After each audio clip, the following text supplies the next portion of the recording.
आज मैं आपके लिए लेकर आया हूँ एक कॉमेडी रोमांस जॉनरा की मूवी लव हार्ट। मैं यहाँ पर वही मूवीज एक्सप्लेन करता हूँ जो मुझे पर्सनली बहुत पसंद आती है। कुछ दिनों से मैं क्राइम थ्रिलर देख रहा था, मार काट से हटकर कुछ अलग देखने बैठा, तब ये मूवी मिली and this movie makes me feel amazing. ये तो रही मूवी की बात। बाकी अगर आप पहली बार इस चैनल पर आए हैं तो अपने प्यारे प्यारे हाथों से सब्सक्राइब बटन दबा दीजिए और इस वीडियो को एंड तक देखना, बिकॉज मैं आपको लिटरली बता रहा हूँ बहुत मजा आने वाला है। कहानी की शुरुआत नेटली से होती है जो अपनी फ्लॉप डेट्स की चर्चा कर रही थी। इसने किसी के व्हाट्सएप स्टेटस पर पढ़ा था कि ग्रीक माइथोलॉजी के हिसाब से भगवान ने इंसान के 4 पैर, 4 हाथ और 2 सर बनाए थे। फिर भगवान को लगा कि ये ससुरा तो ऑक्टोपस जैसा दिख रहा है, इसलिए उसने हमारे 2 हिस्से कर दिए और हम अपनी पूरी जिंदगी अपने दूसरे हिस्से को ढूंढते हुए बिता देते हैं, हमारा सोलमेट। लेकिन नेटली की लव लाइफ तो इतनी खराब थी कि इसका सोलमेट वाली बात से ही भरोसा उठ गया था। वैसे जो लोग सोल से ग्रेजुएशन करते हैं उनके पास तो 1 से ज्यादा सोलमेट होते होंगे। कोई सेंस है इस बात की? बाय द वे, हमारे देश में ही नहीं बल्कि सब जगह बेरोजगारी बढ़ रही है, इसलिए नेटली ने अपनी फ्लॉप लव लाइफ को ही अपनी रोजी रोटी का जरिया बना लिया था। वो अपने खराब डेटिंग एक्सपीरियंस पर आर्टिकल लिखने लगी थी और ये काम करते हुए इसे काफी वक्त हो चुका था। इसके बॉस को चाहिए हर हफ्ते नई स्टोरी, पर बेचारी नेटली अपनी फ्लॉप डेट से थक चुकी थी। कभी कोई लड़का इससे झूठ बोलता कि मैं अंबानी की नाजायज औलाद हूँ और वो निकलता इस कच्चा बादाम और पक्का बादाम का छिलका। एक बार तो सब कुछ सेट था, तभी लड़के की बीवी आ गई, वो भी अपने प्यार का चलता फिरता सबूत लेके। हर सुंदर लड़की की तरह नेटली की भी एक बिलो एवरेज फ्रेंड होती है जो उसे हमेशा सही वक्त पर गलत सलाह देती है। दीदी ने कहा कि तुम अपनी डेटिंग ऐप का एरिया बढ़ाओ, इसी शहर में ढूंढोगी तो कहाँ से मिलेगा तुझे लड़का। नेटली ने एरिया बढ़ा लिया। अब देश के किसी भी कोने से उसके लिए प्रेम पत्र आ सकता था। उसे सर्च करते करते जॉश नाम का लड़का मिला जिसकी प्रोफाइल में काफी अच्छी अच्छी बातें लिखी थी, इसलिए हमारी लड़की ने राइट स्वाइप कर दिया। नहीं सिर्फ अच्छी अच्छी बातें लिखी इसलिए राइट स्वाइप नहीं किया, बल्कि जॉश लुक्स वाइज भी काफी अच्छा था। दोनों के बीच चिटचैट होने लगी। ये दोनों एक दूसरे की पसंद नापसंद, एक दूसरे के secrets, funny moments, sad moments सब जानने लगे। कुल मिला के इन दोनों की आपस में काफी अच्छी बन रही थी। नेटली को लग रहा था कि जॉश ही मेरा सोलमेट है। वो एकदम परफेक्ट बंदा था किसी भी लड़की के लिए, मतलब वो हैंडसम है, देर रात नेटली को नोवेल पढ़कर सुनाता है, लड़की के नखरे झेलता है, हैंडसम है, अगेन हैंडसम है। बस और तो कोई हार्ड वर्किंग खूबी मुझे दिख नहीं रही इसमें। पर हाँ, एक बात माननी पड़ेगी, ये दोनों एक दूसरे को बहुत अच्छे से समझने लगे थे। अब दिन रात आपस में चटियाएंगे तो समझेंगे भी। खैर, जब नेटली ने अपनी बिलो एवरेज फ्रेंड को जॉश के बारे में बताया तो दीदी का कंसर्न वही था जो किसी भी मेल फ्रेंड का होगा, इनसिक्योरिटी। पर ये तो ठहरी फीमेल फ्रेंड, तो इसे नेटली की चिंता हुई। इसने नेटली से सबसे इम्पोर्टेंट सवाल पूछा, क्या तुमने जॉश को कभी देखा है? She is be like, photo में देखा है। दीदी ने कान भरे कि जॉश से एक फोटो मांग अपना नाम लिखवाकर। उसने जबरदस्ती जॉश को फोन मिला दिया। जॉश ने अच्छे से बात की और बाद में बिना मांगे ही अपनी फोटो भी भेज दी। पिक्चर देखकर नेटली और उसकी सहेली फूले नहीं समा रहे थे। दीदी तो वैसे ही इतनी फूल रही है कि अब क्या ही कहीं समा पाएगी। जल्द ही क्रिसमस भी आने वाला था। एक दिन जॉश ज्यादा ही रोमांटिक मूड में था। उसने कहा कि काश तुम क्रिसमस पर मेरे साथ होती। अब जी लड़का रहता है न्यूयॉर्क में, लड़की से 3000 किलोमीटर दूर, पर लड़की ठहरी 2-2 बंदों को एक साथ चलाने वाली, तो इसे हल्के में मत लेना दोस्तों। इसने अपना बोरिया बिस्तर बांधा और राजधानी एक्सप्रेस से उड़कर सीधा न्यूयॉर्क पहुंच गई। यहाँ लैंड होते ही इसके साथ प्रॉब्लम शुरू हो गई।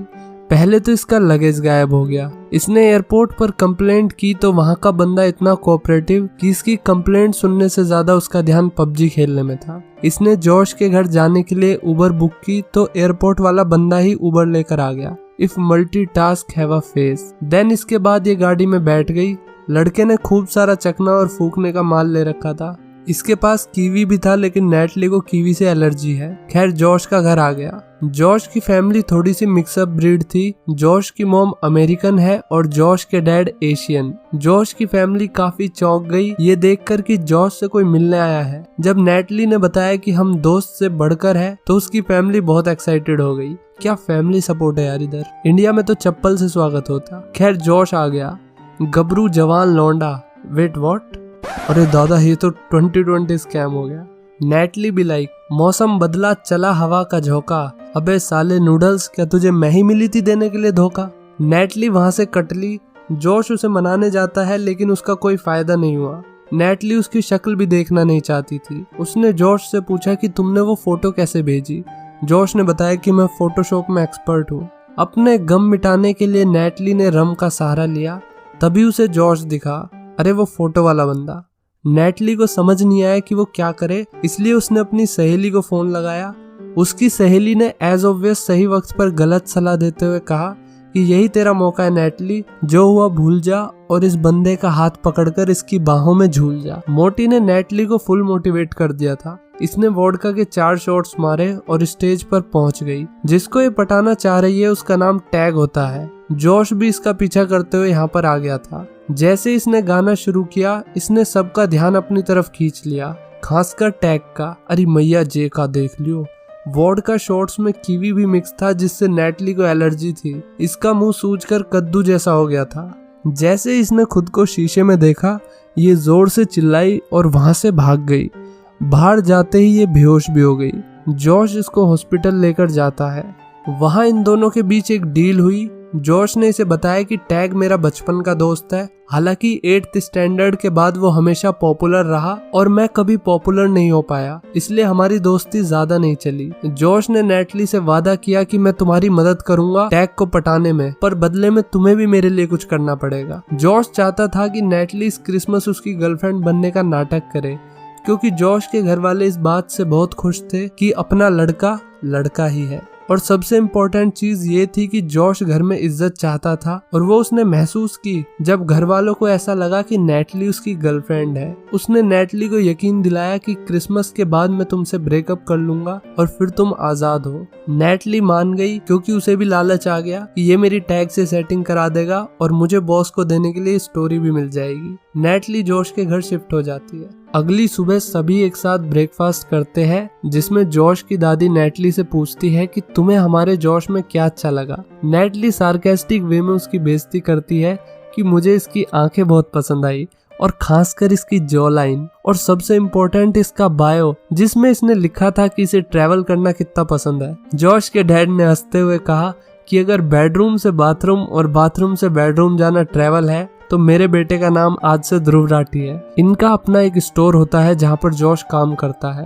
हालांकि जोश को वहाँ पर काम करना बिल्कुल पसंद नहीं है, फिर भी अपने डैड की खुशी के लिए वो अपनी खुशियों को भूल चुका है। जोश ने नेटली और टैग को अपने स्टोर पर ही मिलवाया। उसने नेटली को पहले ही प्रिपेयर कर दिया था कि टैग को क्या क्या पसंद है। वैसे नेटली को वही सब पसंद था जो टैग को बिल्कुल पसंद नहीं था, लेकिन नेटली ने बंदा पटाने के लिए अपने आप को अलग तरीके से प्रेजेंट किया।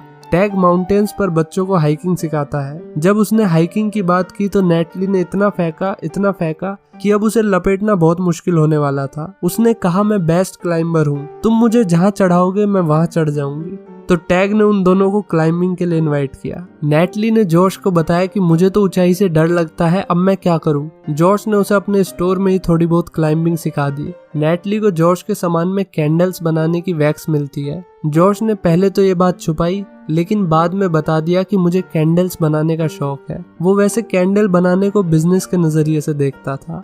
उसने बताया कि अमेरिका में 50% कैंडल का मार्केट किसी ने कैप्चर नहीं किया है। इस फील्ड में काफी अपॉर्चुनिटी है। नेटली ने पूछा कि फिर तुम इस बिजनेस को स्टार्ट क्यों नहीं करते हो। जोश ने बताया कि बिजनेस स्टार्ट करने में पैसा लगता है मैडम। नेटली ने कहा अपने डैड से लोन ले लो। जोश ने हंसते हुए कहा कि तुम मेरे डैड को नहीं जानती, वो सिर्फ स्पोर्ट्स को मर्दाना समझते हैं। अगर मैं उन्हें और अपने भाई को बताऊंगा कि मुझे ये काम पसंद है तो वो सिर्फ मुझ पर हंसेंगे। तभी जोश का भाई लिन आ गया अपनी गर्लफ्रेंड के साथ। पूरी फैमिली लिन को देखकर काफी खुश हुई, स्पेशली उसके डैड, क्योंकि वो लिन को ही अपना फेवरेट बेटा मानते थे। जब लिन ने नेटली को देखा तो उसे लगा ये ग्रैंडमा की नर्स होगी, लेकिन ये पता चलने के बाद कि वो जोश की गर्लफ्रेंड है उसे यकीन नहीं हुआ। उसने ऐसा रिएक्शन दिया जैसे उसने जैकी चैन के साथ जैकलिन फर्नांडिस को देख लिया। दरअसल जोश का भाई लिन हमेशा जोश को नीचा दिखाता था। पूरी फैमिली में जोश को एक नमूना समझा जाता था, लेकिन जब से नेटली उसकी गर्लफ्रेंड बन के आई है, जोश की इज्जत अपने घर में काफी बढ़ गई थी। अगले दिन टैग इन्हें क्लाइंबिंग कराने ले जाता है। इतनी ऊंचाई देखकर नेटली की हालत खराब हो गई। जॉश ने उसे समझाया और उसका हौसला बढ़ाया कि तुम ये कर सकती हो। उसने नेटली का फेवरेट सॉन्ग चला दिया, जिसे सुनते सुनते वो ऊपर तो आ गई, लेकिन अब नीचे उतरने में उसकी फट रही थी। जॉश अगेन उसे समझाता है कि मुझ पर भरोसा करो, तुम्हें कुछ नहीं होगा। नेटली उसकी बात मानती है और जैसा वो कहता है वैसा ही करती है। जॉश ने उसे अचानक धक्का दे दिया और वो आराम से नीचे भी आ गई। शाम को जब ये दोनों घर आ रहे होते हैं तब जॉश का पूरा खानदान वहाँ इकट्ठा हो रखा था। उसका भाई लिन और उसकी बीवी वहाँ गाना गाते हैं जो सभी को बहुत पसंद आता है। सभी लोग लिन के लिए चीयर कर रहे थे। तभी जॉश ने कहा कि हम भी गाना गाएंगे और उन दोनों ने गाना गा भी लिया, क्योंकि नेटली तो ऑलरेडी अच्छा गा लेती थी, लेकिन उसके साथ जॉश ने भी अच्छा गाया। परिवार के सभी लोग उनकी परफॉर्मेंस से बहुत खुश हुए। लिन को लगा कि ये मेरी स्पॉटलाइट खा रहा है, इसलिए उसने सभी के सामने अनाउंस कर दिया कि मेरी गर्लफ्रेंड प्रेग्नेंट है। सभी का ध्यान अब लिन की तरफ चला गया था। जॉश की स्पॉटलाइट एक बार फिर उसके भाई ने छीन ली थी, लेकिन जॉश ने इस बार ऐसा नहीं होने दिया। उसने सभी के सामने नेटली को प्रपोज कर दिया। अब सबका ध्यान वापस जॉश पर आ गया था। दादी माँ ने तो अपनी रिंग तक उतार कर दे दी। नेटली फंस चुकी थी। जॉश अपनी इज्जत बचाने के लिए नेटली से धीरे धीरे कहता है कि हाँ कर दो, प्लीज हाँ कर दो। नेटली ने प्रेशर में आकर हाँ कह दिया। नेटली जॉश से बहुत गुस्सा थी, लेकिन जॉश ने उसे भरोसा दिलाया कि वो ये सब जल्द खत्म कर देगा। रात को नेटली जॉश के पापा से बात करती है।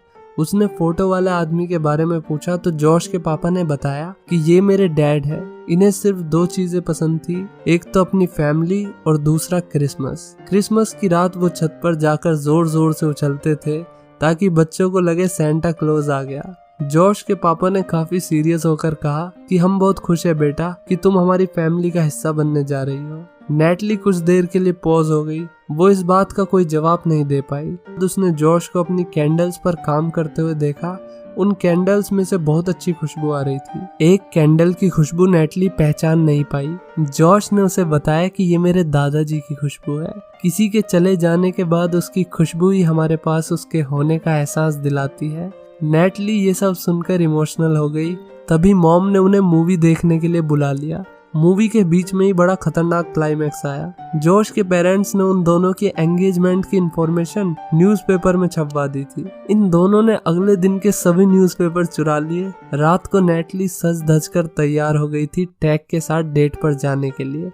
नेटली टैग के गुणगान गाए जा रही थी कि वो कितना परफेक्ट है, हम एक दूसरे के लिए कितने बेस्ट है। जॉश की ये सब सुनकर जली और उसने नेटली को बीच में ही टोकते हुए कहा कि टैग इतना भी परफेक्ट नहीं है जितना तुम उसे समझ रही हो। तुम एक वेजिटेरियन हो और वो तुम्हें नॉन वेजिटेरियन रेस्टोरेंट में बुला रहा है और तुम खुशी खुशी जा भी रही हो। यू नो व्हाट नेटली, तुम उसके लिए अपनी सोच और अपनी पर्सनैलिटी से कॉम्प्रोमाइज कर रही हो। नेटली को उसकी बात पसंद नहीं आई तो उसने जॉश को झाड़ दिया। जॉश ने गुस्से में कहा कि तुम मेरे लिए आई थी यहाँ पर। मैं ही था वो लड़का जिससे तुम दिन रात बातें करती थी, जो तुम्हें पसंद आया था, लेकिन तुम्हें तो सिर्फ लुक्स की कदर है। नेटली ने माना कि मैं तुम्हें पसंद करती थी, लेकिन जो कुछ भी हमारे बीच में था वो सब झूठ था, तुम्हारा झूठ। ये कहते हुए वो वहां से चली गई। जॉश के भाई को नेटली और जॉश का रिलेशनशिप कुछ हजम नहीं हो रहा था, इसलिए उसने नेटली का पीछा किया और उसने उसे टैग के साथ रेस्टोरेंट में भी देख लिया। डिनर के बाद टैग नेटली को घर छोड़ने आया। टैग और नेटली के बीच कुछ भी कॉमन नहीं था, फिर भी नेटली टैग को ऐसे दिखा रही थी जैसे वो बिल्कुल उसी की तरह है, और टैग को ऐसा ही लग रहा था, इसलिए वो नेटली को पसंद भी करने लगा था। अगली सुबह ग्रैंडमा उन दोनों को अपने साथ ओल्ड एज होम ले गई। वहाँ दोनों ने सबको ऑनलाइन डेटिंग ऐप के बारे में बताया। इसके बाद उनकी दादी उन्हें एक मैरिज हॉल में ले गई जहां उनके लिए सरप्राइज एंगेजमेंट पार्टी रखी गई थी। जॉश के परिवार ने इन दोनों को खुश करने के लिए ऐसा किया था और वो लोग खुद भी बहुत खुश थे ये जानकर कि अब नेटली हमारे परिवार का हिस्सा बनने वाली है। ये सब देखकर नेटली के तो होश ही उड़ गए थे। और कमाल की बात तो ये है कि इस मैरिज हॉल का मालिक टैग का बाप है। टैग यहाँ पर सर्विंग कर रहा था पर उसे नहीं पता कि दुल्हन कौन है। यहाँ नेटली का बॉस भी आया हुआ था। जॉश के पापा स्पीच देने के लिए सबका ध्यान अपनी ओर खींचते हैं। उन्होंने अपने बेटे के बारे में अच्छी अच्छी बातें करनी शुरू की। वो उसकी होने वाली बीवी का नाम लेने ही वाले थे, तभी नेटली ने उन्हें रोक दिया और खुद स्पीच देने पहुंच गई। नेटली ने टैग की तरफ इशारा करते हुए कहा कि मैं ऑनलाइन डेटिंग ऐप पर इस लड़के से मिलने आई थी, पर मुझे मिला ये लड़का। जोश की तरफ इशारा करते हुए। उसने जोश के साथ हुई डील के बारे में बता दिया और ये भी बता दिया कि उसने टैग को पाने के लिए खुद को बदला। टैग ने उससे यही कहा कि जोश ने जो तुम्हारे साथ किया सेम वही तुमने मेरे साथ किया, कॉन्ग्रेचुलेशंस कहकर वो वहां से चला गया। अब कहने के लिए कुछ नहीं बचा था, इसलिए नेटली जोश के लिए एक लेटर छोड़कर यहाँ से चली गई।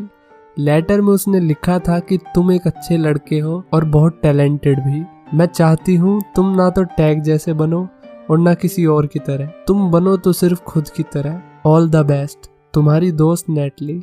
ये लेटर पढ़ने के बाद जोश में हिम्मत आई और उसने अपने डैड को बताया कि मुझे कैंडल्स बनाना अच्छा लगता है और मैं इस काम को बिजनेस की तरह करना चाहता हूँ। इसके डैड ने जब दादाजी की खुशबू वाली कैंडल देखी तो वो बहुत इम्प्रेस हुए। जोश ने कभी सपने में भी नहीं सोचा होगा कि इसके डैड इससे ये कहेंगे जो उन्होंने कहा कि बेटा तुम अपनी जिंदगी में जो करना चाहते हो तुम वही करो, मेरी बेस्ट विशेस हमेशा तुम्हारे साथ रहेगी। दूसरी तरफ नेटली को दिखाते हैं जो बहुत कंफ्यूज्ड है। उसने हमेशा अपनी लाइफ में परफेक्ट लड़के की तलाश की थी, पर उसने कभी ये नहीं सोचा कि मेरे लिए कौन परफेक्ट है। उसके बॉस ने भी उसे रियलाइज कराया कि जोश में कुछ बात तो है जो तुम उसके लिए क्रिसमस तक रुकी। नेटली को भी फाइनली समझ आ गया था कि perfection is a myth but true love is always imperfect which makes it more beautiful. वो वापस जोश के घर गई और अपने स्टाइल में उसने जोश को प्रपोज किया।